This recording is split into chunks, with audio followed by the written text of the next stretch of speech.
আসসালামু আলাইকুম। জানুবিডি টিম সবসময় চেষ্টা করে জাতীয় বিশ্ববিদ্যালয়ের সর্বশেষ গুরুত্বপূর্ণ আপডেট খবরাখবরগুলো শিক্ষার্থীদের সঠিক তথ্য সহকারে জানিয়ে দেওয়ার। তারই ধারাবাহিকতায় আজ ৪ মার্চ বিশ্ববিদ্যালয়ের অফিসিয়াল ওয়েবসাইটে প্রকাশিত সর্বশেষ নোটিশগুলো সংক্ষেপে তোমাদেরকে জানিয়ে দেওয়ার চেষ্টা করব। শিক্ষার্থী বন্ধুরা, তোমরা দেখতে পাচ্ছ শুরুতেই খুবই গুরুত্বপূর্ণ একটা নোটিশ প্রকাশিত হয়েছে। ২০২৪ সালের অনার্স প্রথম বর্ষ পরীক্ষার পুনঃমূল্যায়নের ফলাফল প্রকাশ সংক্রান্ত বিজ্ঞপ্তি। বিকাল ৩টা নাগাদ এই ফলাফল বিশ্ববিদ্যালয় কর্তৃপক্ষ প্রকাশ করে এবং এই রেজাল্ট www.nu.ac.bd/results এই ওয়েবসাইট থেকে জানা যাবে। মোটামুটি যতটুকু আমরা লক্ষ্য করেছি আমাদের থেকে কয়েকশো স্টুডেন্ট আবেদন করে নিয়েছিল। তার মধ্যে দেখেছি যে মোটামুটি 50% এর মতো স্টুডেন্টের রেজাল্ট পরিবর্তন হয়েছে।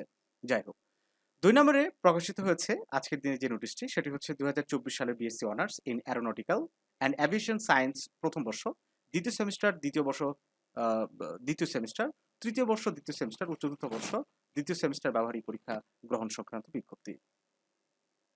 ৩ নম্বরে প্রকাশিত হয়েছে ২০২৪ সালের masters of special education MSA এর ব্যবহারিক মৌখিক পরীক্ষা সংক্রান্ত বিজ্ঞপ্তি। ৪ নম্বরে প্রকাশিত হয়েছে ২০২৪ সালের ডিগ্রি পাস ও সার্টিফিকেট কোর্স প্রথম বর্ষ পরীক্ষার সফটওয়্যারের মাধ্যমে প্রধান পরীক্ষক কর্তৃক উত্তরপত্র মূল্যায়নের বিল এন্ট্রি ও বিল বিবরণী প্রেরণের নিয়মাবলী। এছাড়া একটা টেন্ডার সংক্রান্ত নোটিশ প্রকাশিত হয়েছে ২০২৩ সালের এমফিল প্রোগ্রামের উদ্ভিদ বিজ্ঞান বিষয়ের কোর্স ওয়ার্ক পরীক্ষার ফলাফল। শিক্ষার্থী বন্ধুরা, আমি জানি তোমরা অনেকেই অনার্স দ্বিতীয় বর্ষের পরীক্ষার রেজাল্ট সম্পর্কে আপডেট জানতে চাইবে। আজকে আমরা দুপুরেই একটা ভিডিও দিয়েছি এবং সেই ভিডিওতে স্পষ্ট করে বলে দিয়েছি যে চলতি সপ্তাহে কোনোভাবেই অনার্স দ্বিতীয় বর্ষের রেজাল্ট প্রকাশ করতে পারবে না বিশ্ববিদ্যালয় কর্তৃপক্ষ।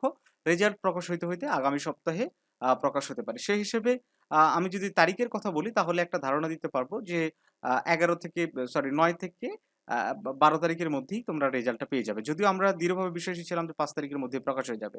যাই হোক, টেকনিক্যাল ইস্যু এবং বিভিন্ন সমস্যার কারণে এটা হয়নি। তো এজন্যই এই অনার্স প্রথম বর্ষের বোর্ড চ্যালেঞ্জের রেজাল্টটা আগে প্রকাশ হয়ে গেল।